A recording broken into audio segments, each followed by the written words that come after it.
Boa tarde a todos. Boa tarde. Antes de começar a nossa preleção de hoje, nosso trabalho junto, eu quero pedir licença aos irmãos para ler no celular uma mensagem que acabei de receber do meu irmão. Como ele sabe que eu gosto muito do Einstein, ele me mandou uma mensagem do Einstein. Deus não criou o mal. O mal é o resultado da ausência de Deus nas ações dos seres humanos. Albert Einstein. Sábio. Não sei se conhecem esse lado dele. Ele é um cientista com um perfil filosófico muito forte. Inclusive, aqueles que tiverem oportunidade, comprem o livro dele, Como Vejo o Mundo. Ele ia rabiscando papéis e colocando numa gaveta. Ao lado do trabalho de ciência dele, ele ia escrevendo e pegava aqueles rabiscos, que ele considerava rabiscos, ia pondo numa gaveta. Quando ele desencarnou, pegaram essa gaveta e editaram esses escritos dele. E resultou no livro Como Vejo o Mundo. Não é um livro com capítulos e histórias seguidas, não. É Deus. Aí ele coloca lá o que ele pensa de Deus. Trabalho, fé, esperança. Muito bom o livro. E numa linguagem bem para todos nós.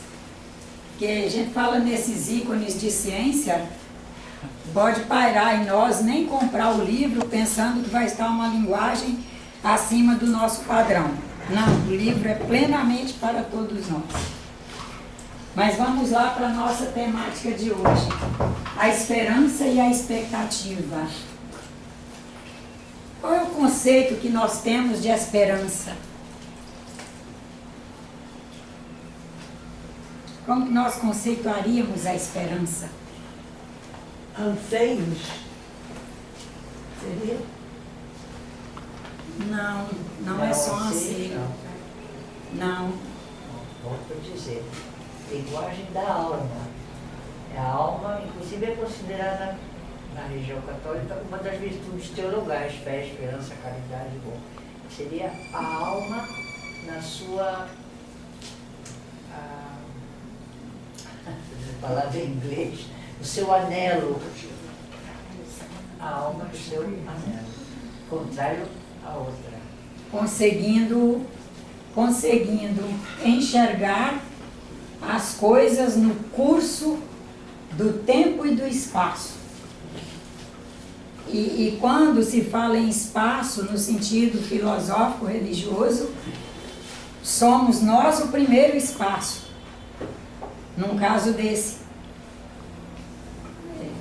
Nós, sendo um espaço de sentido, junto com o nosso espaço físico, que é o sistema bioquímico, no tempo, construindo aquilo que nós e a humanidade ansiamos. Portanto, a esperança, ela é algo que respeita o tempo, o espaço e as condições, não só no individual, como no coletivo, que é a cultura. A expectativa já não respeita tempo e espaço e, portanto, ela gera em nós sentimentos não tão espiritualizados. Ela gera ansiedade, mas também ela gera insatisfação. É geradora de decepção. Porque nós esquecemos, no processo da expectativa, nós esquecemos que cada irmão é um tempo, um espaço, se administrando à luz do que ele consegue absorver e produzir de orientações na cultura, e que, portanto, ele tem o seu tempo. Ele é um tempo e eu devo dar a ele o tempo dele. Na expectativa, nós temos muita dificuldade de expressar o melhor da espiritualização que já alcançamos. Porque no melhor da espiritualização que já alcançamos, nós estaremos o tempo todo, se não conseguindo, pelo menos nos esforçando para lidar com paciência com as situações, lidar com amor com as situações, lidar com espírito de justiça diante das situações. Agora vamos esclarecer o que é esse espírito de justiça diante das situações. No processo da esperança, nós, por exemplo, ao fazermos um bem a alguém, nós fazemos a entrega do bem e esperamos que aquela pessoa conviva com aquilo da melhor maneira possível e faça o seu retorno possível a si, à comunidade da qual nós somos parte, à humanidade, ao cosmos. Isso é na esperança. Na expectativa, nós fazemos um bem, não o entregamos de alma mesmo, ficamos esperando o retorno. No momento em que nós esperamos um retorno, num tempo, sem respeitar o tempo do irmão, é porque nós não fizemos a entrega. Nós fizemos um arremedo de entrega, que é a luz da cultura materialista. Eu fiz algo por essa senhora, ela tem que me dar um retorno. Às vezes o retorno é bater palma, é elogiar, é o que o irmão local chama de apupos. O retorno é, se é um bem material, se ela não me pagar, essa pessoa acabou para mim. Isso é o expectativismo. No expectativismo, nós somos capazes de desenvolver em nós mesmos situações que nós não gostaríamos de sermos portadores. Um deles é a ansiedade. E como estamos vivendo uma cultura onde o expectativismo está fortemente, não só instalado, como divulgado, fica muito fácil nós nos tornarmos nossas primeiras vítimas. O nosso momento de hoje é especialmente para fazermos um olhar, em primeiríssima mão, é para nós mesmos. Como eu estou em matéria do equilíbrio entre esperança e expectativa. Eu vou ler umas pontuações que eu fiz acerca da esperança e aí trabalharemos.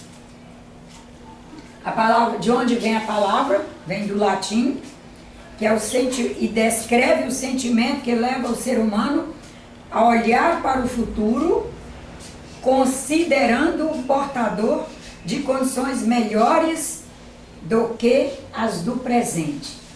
Isso é a esperança. É olhar para as situações ou para as pessoas, seja lá o que for, e fazer o entendimento de que não está o melhor. Mas como o cosmos é em evolução, e Deus é imanente em tudo e em todos, há de caminhar. E nós estruturamos ali esse sentimento e essa percepção consciencial de esperar a construção. E ela não depende de mim só. Depende de mim como uma partícula que está trabalhando junto com todas as demais partículas. Isso ela depende de mim. Mas ela não depende do meu querer para se realizar, no tempo em que eu quero. Os eventos vão se realizar no tempo possível, porque está dentro do possível de cada um e, portanto, o possível da coletividade. Essa é a esperança.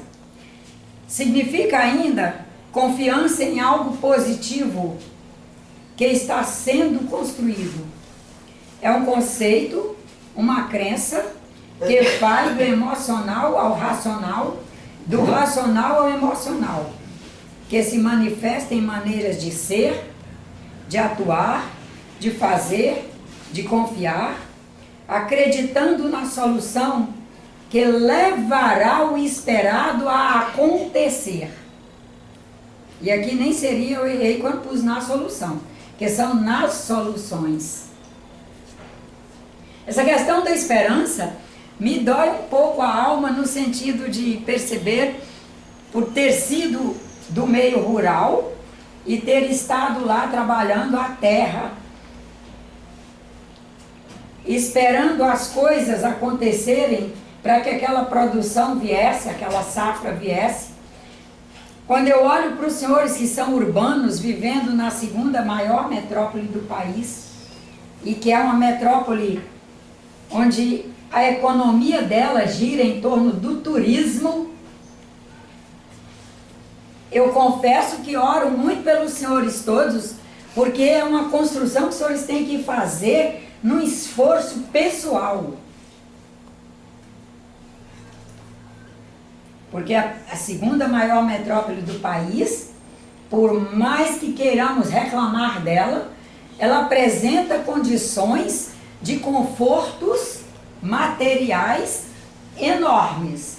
Ela tem bons supermercados, ela tem bons shoppings, lojas as mais variadas oferecendo tudo pronto. Imagina. O turismo aí acontecendo e esse pessoal vindo e aportando e pagando os hotéis e gerando economia. Isso leva as pessoas a se acostumarem com tudo pronto. E como este pronto não vem diretamente em forma de tudo na nossa vida, naquilo que nós temos que construir e que, portanto, vai requerer de nós sermos, num grande número de vezes, precursores. Eu vou pôr a palavra quebrada só para os senhores entenderem melhor o que ela quer dizer. Na verdade, ela é junta, tá?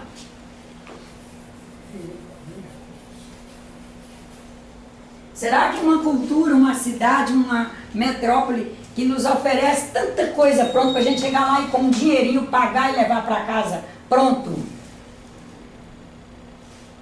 ela nos ajuda a cursar a construção daquilo? E em muitos casos nós não estaremos cursando, nós estaremos no pré.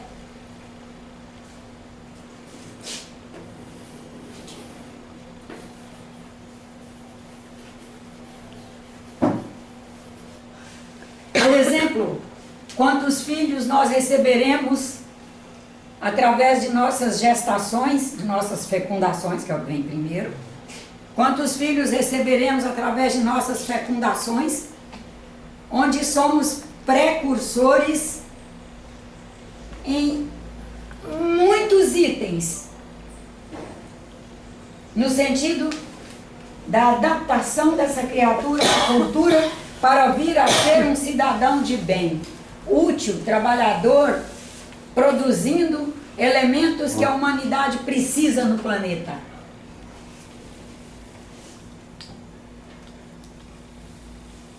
Pela expectativa, nós nos quebraremos e quem sabe quebraremos aquela criatura, se for pelo caminho da expectativa. Se for pelo da esperança, que é espírito, que é um processo de reespiritualizar o tempo todo, para enxergar o novo, mas o novo nem sempre é o efeito já no outro. O novo é um efeito em nós em primeira mão, no precursor é assim. Nós, por irmos nos qualificando, nós conseguimos fazer um olhar onde o horizonte da reespiritualização, o horizonte da reespiritualização vai se descortinando para nós, e é nós o descortinando junto com todos os nossos irmãos e auxílios de todos os seres do planeta. Nós vamos descortinando o horizonte e fazemos um enxergar que alimenta de novo nossa esperança. E ao alimentar a esperança, vai desalimentando a nossa característica expectativista.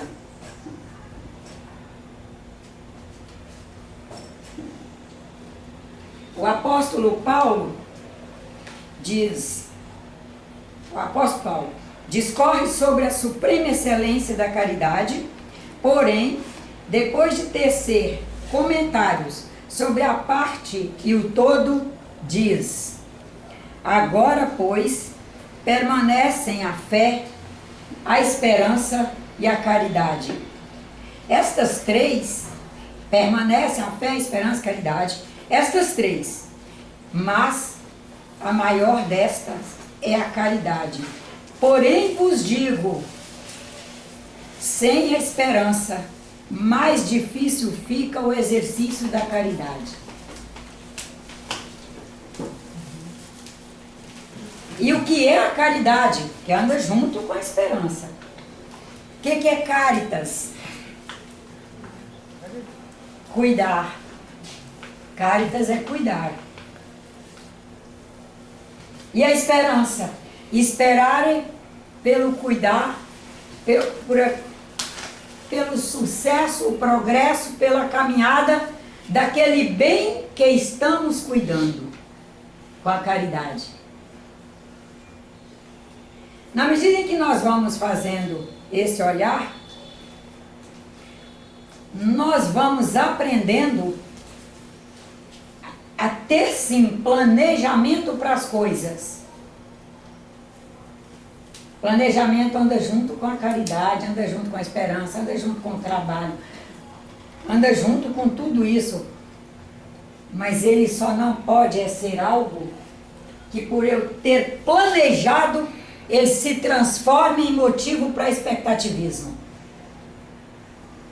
Planejar, nós planejamos, mas nós temos que alimentar o que planejamos à luz da esperança. Para que tenhamos, inclusive, equilíbrio para continuar trabalhando em prol daquilo.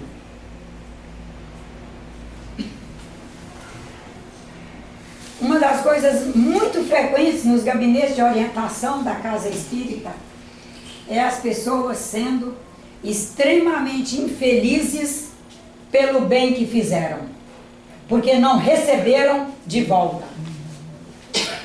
E olha de onde vêm as bases que alimentam esses transtornos. Nós temos que enxergar bases para a gente ir tirando a base do alimento do nocivo em nossa vida.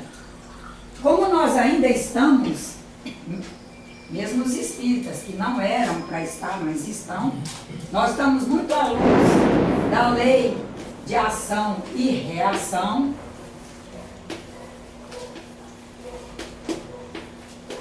E ela por isso a gente trabalhou há 3 semanas antes essa questão. E a lei de ação e reação é para sistemas físicos que apresentam suas reações no campo físico. Espírita pegou a lei que era para sistemas físicos e carregou para o espírito. Isso resultou numa coisa muito nociva. Porque uma vez que carregamos, nós encontramos aí motivos para achar que, se eu fiz um bem a esse irmão, pela lei de ação e reação, ele tem que me devolver. E pela cultura materialista, eu vou querer que ele me devolva com juros. É mais, eu fiz um bem deste tamaninho, mas eu vou querer deste aqui. É ação e reação. Se essa... Pega mais um de casa. Se essa moça disse uma coisa que me desagradou, pela lei de ação e reação, eu vou devolver a ela. Hã? Em dobro. E olhe lá se não for em dobro. Se é a lei de ação e reação. Que é a mesma lei que nos favorece para desenvolver o expectativismo. O que eu fiz, ele deveria me agradecer. O que eu dei, deveria me devolver. Aquilo que eu plantei, eu tenho que colher. E é colher do meu tempo. E é com os olhos dos juros que eu enxergo. Gente, nós não teríamos um agricultor no mundo se eles fossem expectativistas. Nós plantamos todas as nossas lavouras só com esperança. Esperança que vai chover na quantidade apropriada, no tempo certo, para cada fase daquela cultura. E vamos ali. E depois E vem um período que não acontece, e a gente no período seguinte volta ao campo e faz de novo. E assim a humanidade tem tido comida. Quando você começa a desenvolver, que a gente tem que trazer uns exemplos práticos no centro espírita, para a gente ver o que nós estamos falando. Você começa a desenvolver um projeto para um medicamento. Vamos dizer uma coisa que era muito comum na década de 70, quando eu estava ali começando a trabalhar na área da química. Problema frequente na década de 60, portadores de cânceres com dores horríveis e não tinha analgésicos de ponta para aquela dor, aquele nível de dor. Vamos desenvolver? Vamos buscar? Vamos buscar. E você se debruça. Sem expectativismo. Porque com expectativismo, você vai querer desenvolver logo, correndo, antes que outra empresa desenvolva, antes que outra lance no mercado, e aquilo tira você do prumo. A equipe não se organiza, não se sintoniza, não vai. Vai desenvolver com esperança. Juntos, nós vamos conseguir que as pessoas morram. Quando o quadro for para morrer, mas morram sem dor. E surgiram os primeiros analgésicos de ponta, que lastimavelmente percebo que os senhores estão usando inadequadamente. Vejo pessoas comprando, por exemplo, Voltaren, até para dor de cotovelo. Analgésico de ponta, com efeitos colaterais previstos. Aí a pessoa, assim, só para fazer o que é quando se atropelam os processos.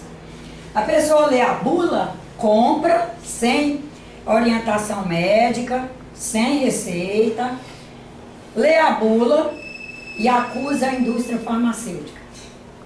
Como é que põe um produto desse na praça com tanto efeito colateral? Sim, mas ele foi desenvolvido para terminais. Ele não foi desenvolvido para quem tinha a perspectiva de continuar encarnado. É você poder estar cuidando do seu ente querido, ou mesmo as equipes de enfermagem, cuidando das pessoas ali e vendo elas partirem sem aquela tortura, sem o martírio da dor. E quando você começa um projeto desse, você tem que começar à luz da esperança. Com expectativismo, não vai. Se nós olharmos os nossos projetos que dão certo, são aqueles em que nós conseguimos todos os dias realimentar a esperança. E não é uma esperança no outro, ela é em primeira mão em nós. Essa criatura está casado com a Nájila. Como que você vive com a Nájila? Ah, pode ser que todo dia ele de novo construa um sentido de esperança nessa questão. Eu vou me adaptando, porque essa que vale a pena. Olha o que a esperança nos permite. Ela nos permite um olhar que é ao mesmo tempo linear, ele vai longitudinalmente enxergando pontos, e é também vertical. Ele faz com que alguns pontos verticalizem e a pessoa enxerga e diz, vale a pena. Pela esperança. Se ficar no expectativismo, não aguento mais. Impossível. Cada dia me invento uma obra, cada dia me invento uma coisa.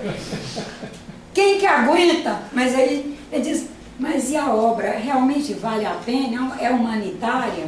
E meu lado humanitário, eu quero priorizar meu lado humanitário. E aí ele vai pontuando.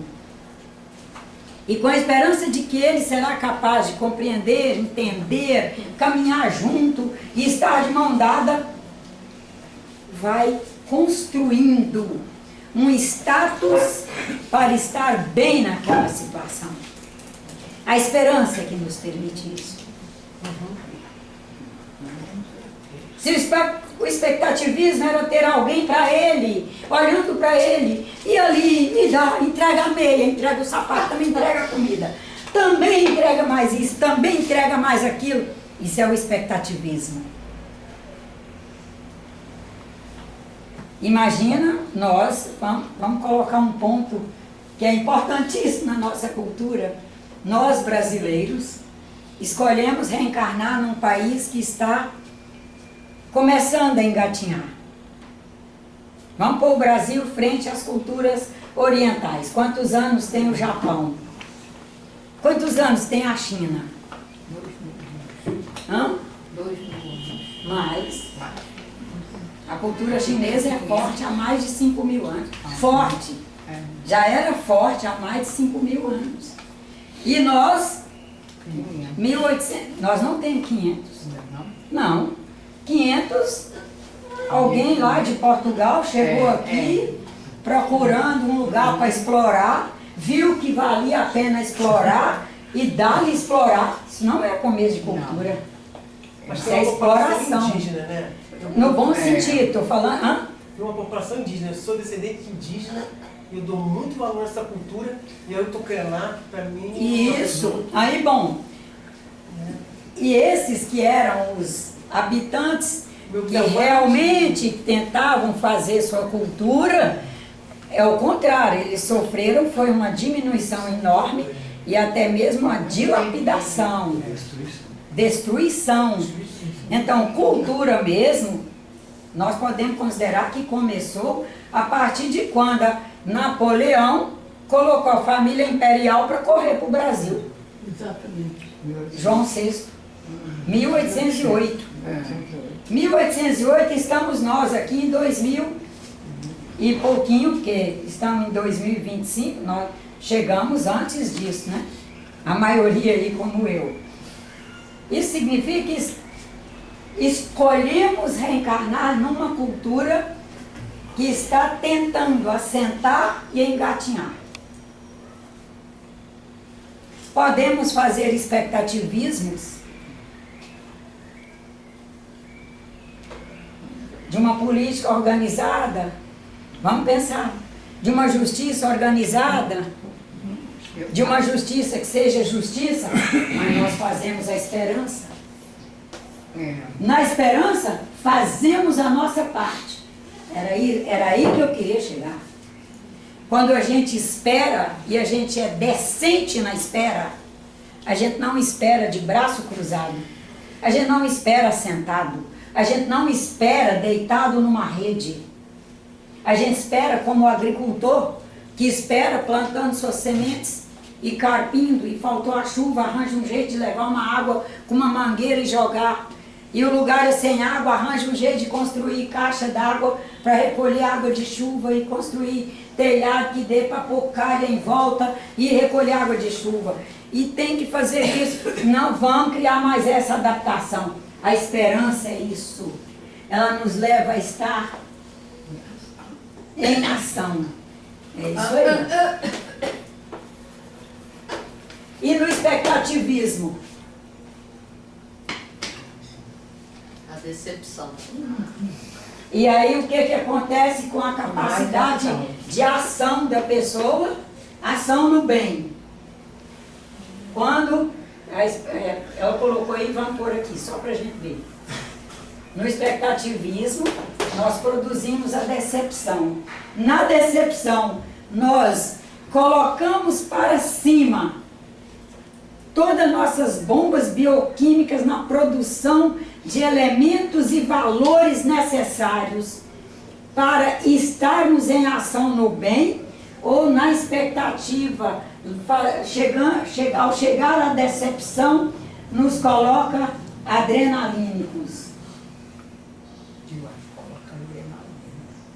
E o adrenalínico, ele é alguém com mais possibilidade de efetivamente trabalhar pelo bem, ou ele tem mais possibilidade, reclama para ela e fala mal para essa. Não aguento mais. O peso é demais. Que a vida aqui tá difícil. Tá difícil, mas tá difícil. Se vitimiza. Se vitimiza. E como fica a produção dessa pessoa, no sentido da construção, de construir um mundo melhor, Fica parado. ele é capaz de contribuir para um mundo pior. Porque um adrenalínico, nossos equilíbrios são móveis. É característica aqui no planeta, os equilíbrios serem móveis.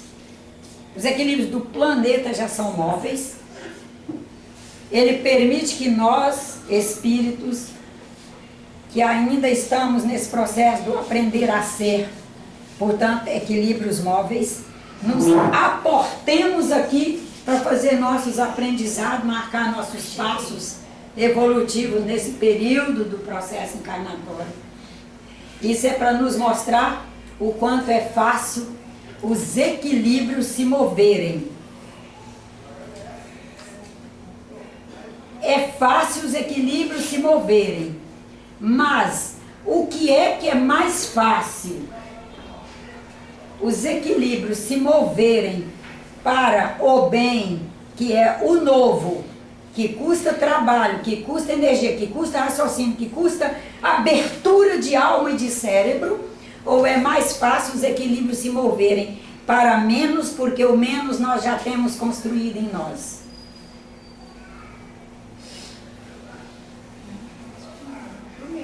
Para o menos. Para o menos.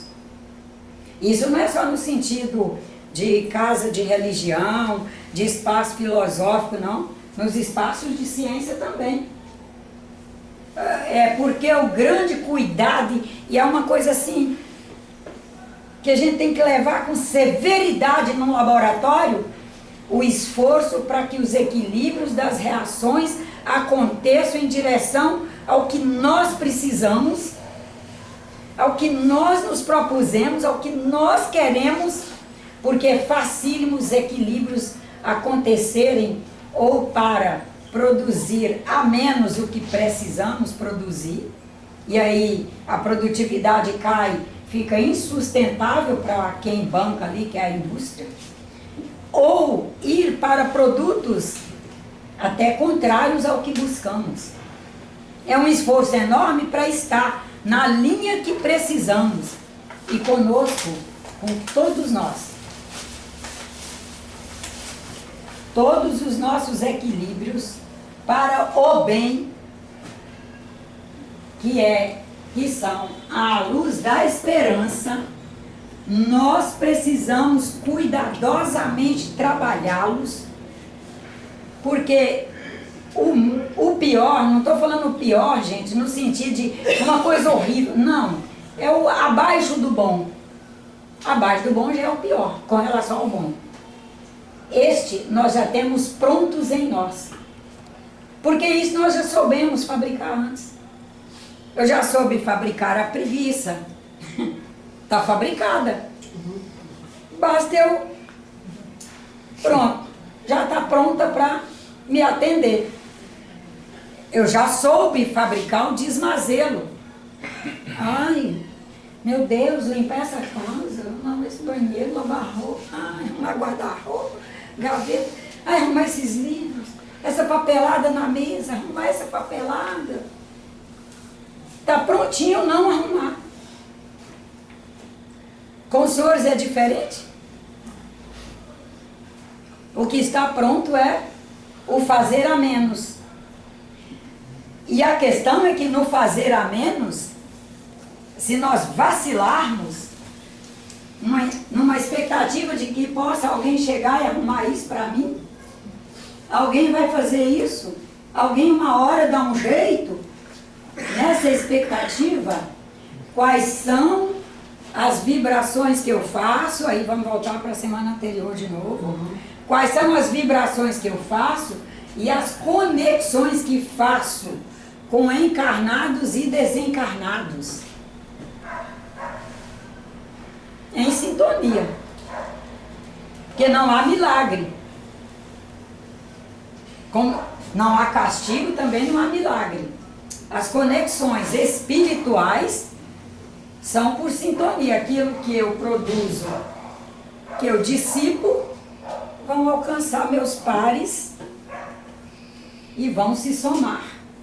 E nesse somatório, como fica o meu status de alguém que porta a esperança, se pelas próprias somas que estou fazendo, eu estou me desvitalizando de estar na minha maior atividade. Quem sabe eu comece a ver as pessoas mais trabalhadoras como horríveis. Deus me livre, fulano não para nunca. Você não para nunca, fulano? Tenho certeza que os senhores já escutaram. Quando os senhores estavam atentamente, cuidadosamente, por exemplo, estudando bem para um concurso, pessoas perguntarem: e aí, que hora que você vai tirar para você? Não, já estou tirando para mim, fulano. Eu estou estudando para mim. Ah, você não para nunca? Não. Ué, mas não tem nem como parar, o cosmos é em movimento. Aí eu vou parar. Aí tem que ter uma visão cósmica também para a gente saber, numa dessa, não só responder para o outro, porque ela é uma resposta para nós. Pois não, querido. Eu estou pensando sobre a expectativa, né, que a gente gera uma energia muito grande falando de mim, com relação à mudança do outro. Aí vem a decepção, né? Vem. Eu tenho trabalhado ao longo dos anos, que é muito difícil para mim, pelo menos, assim, não esperar. Eu tenho que processar a minha própria mudança para eu não me decepcionar, para não contaminar as relações, porque nem sempre o outro vai cumprir essa expectativa. Às vezes acontece, né? Então é um trabalho diário. Não, o outro sou eu. Porque essa expectativa nas relações interpessoais também é muito negativa e baixa muito a nossa energia. Muito! E um detalhe, né, nessa colocação aí, que é importantíssimo,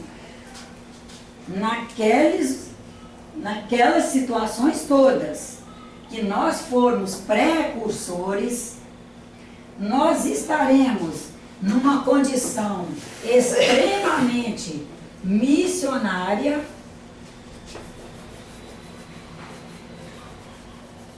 e nessa condição missionária nós estaremos o tempo todo nos encaixando em meios onde temos onde colocar as nossas sementes.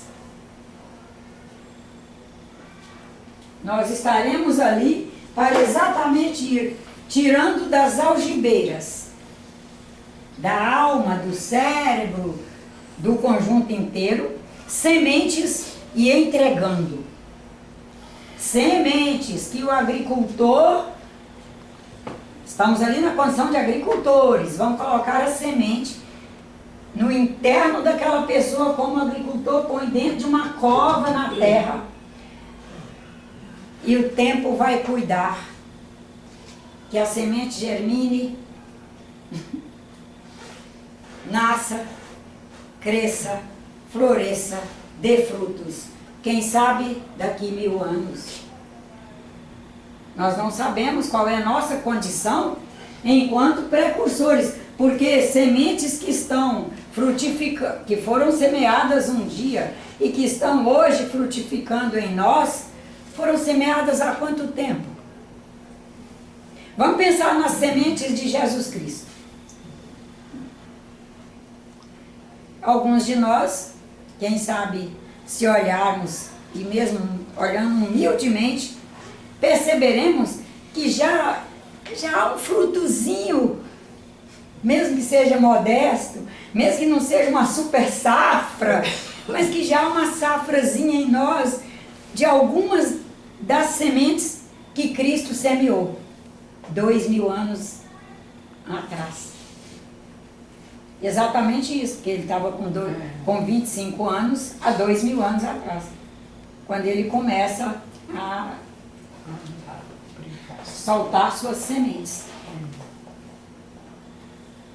E na condição de missionários, que todos somos, todos sendo médiuns, todos sendo missionários, nós estaremos o tempo todo, graças a Deus, na condição de semeandos, outras pessoas semeando em nós, e nós sendo semeadores.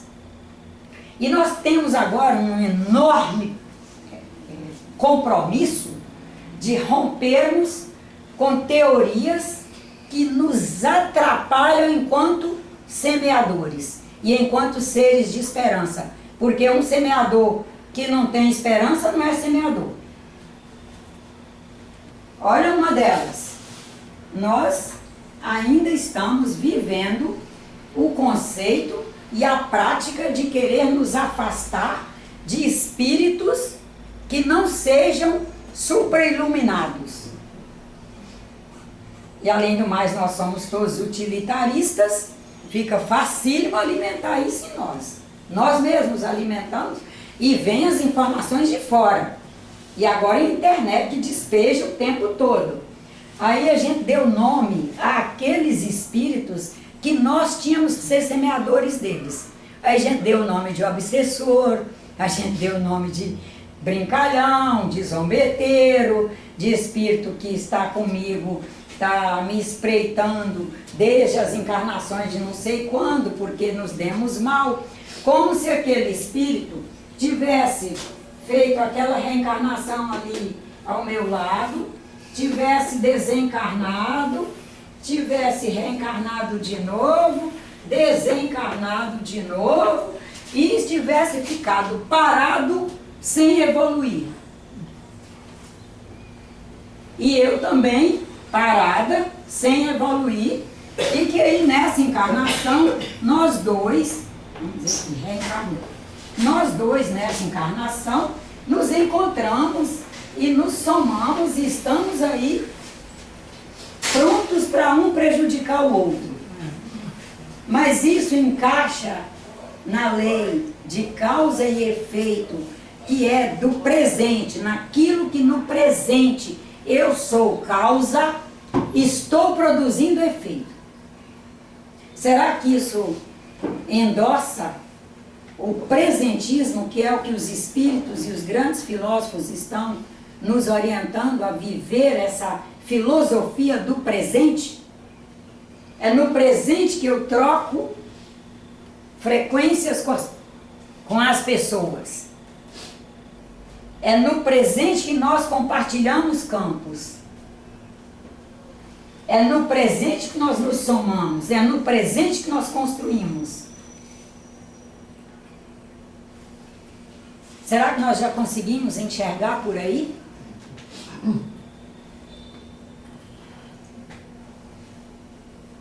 Ou nós ainda imaginamos que as que o cosmos é em movimento e tudo muda, que tudo evolui, mas que os espíritos ficam agarradinhos uns com os outros. E essa teoria nos levou, inclusive, a montar alguns quadros ilusórios, né? Se eu sou filha, vamos pensar aqui, da Carmen, que é de casa. Eu sou filha dela. Se ela desencarnar primeiro, quando Deus chegar, ela está lá tocando sinos para mim. Clarinetes. Na minha chegada. E como filha, se eu for primeiro, sou eu que vou estar. Tudo coladinho, tudo grudadinho. Aí é nosso momento de avançar. Rumo a um processo de ver realmente a caminhada do Espírito, para valorizarmos, isso tudo para chegar numa coisa. Nós estamos aqui juntos, graças a Deus, haveremos de estar unidos, haveremos de nos esforçar para fazer o melhor, porque segundo os orientadores espirituais, não estaremos nos encontrando pessoa a pessoa tão fácil assim. Aquelas vibrações que nós fizermos dentro dos valores universais, nós continuaremos compartilhando de onde estivermos e encontrando-nos de onde estivermos, não que estaremos coladinhos e juntinhos. Isso já desenvolveu até determinadas práticas aí que as pessoas pagam para ir achar a família. Ai meu Deus, que pena que dá de ver as pessoas. E nós esperamos que nós espíritas estejamos nos abrindo, alcançando realmente a atualidade. Já nos é possível, com muita fé em Deus, estarmos livres das amarras que vêm de culturas anteriores e que o materialismo pega para fazer de nós seus materiais de trabalho, de ganho e lucro. Porque o espírito não fica agarrado em função da evolução e da caminhada. O que os espíritos orientadores nos pedem, pedem mesmo.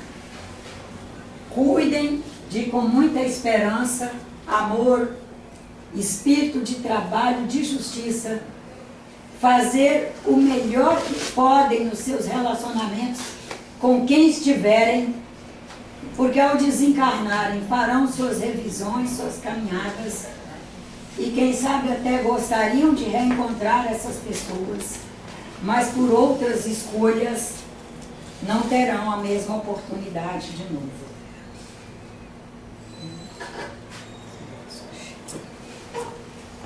É difícil desconstruir tudo que a gente já viu, né? Até nessas mensagens que são enviadas de entes queridos através do Chico Xavier, do Divaldo, tudo pelo que você colocou aí, a gente fica...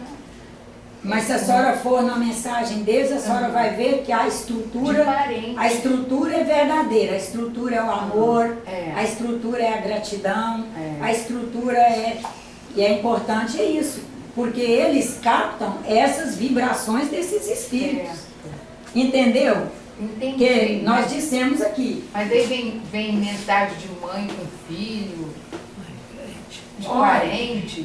Sempre a senhora vai encontrar o que é realmente reespiritualizador na mensagem. Aí a senhora faz a limpeza com relação a tempo.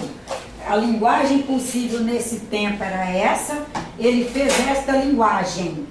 Mas o que eu vou tirar daqui, o valor maior, aí vai estar dentro dos valores universais. É o amor, é a fé, a esperança, é o carinho que teve, etc, etc. E a gente saber lidar com a linguagem que é temporal e o valor que é essencial e esse é eterno. A gente pode fazer depois um momento sobre essa questão. Mas já deu para eu entender mais. Porque os espíritos se comunicam. Através das vibrações. Mas a linguagem nós temos que saber entender. Qual era a linguagem possível quando Chico começou o trabalho dele? Qual era a linguagem possível quando seu Divaldo estava fazendo o trabalho dele? Qual é a linguagem possível agora? Aí a gente vai para a linguagem do universal. O amor, a fé, a esperança, o estar junto e etc, etc.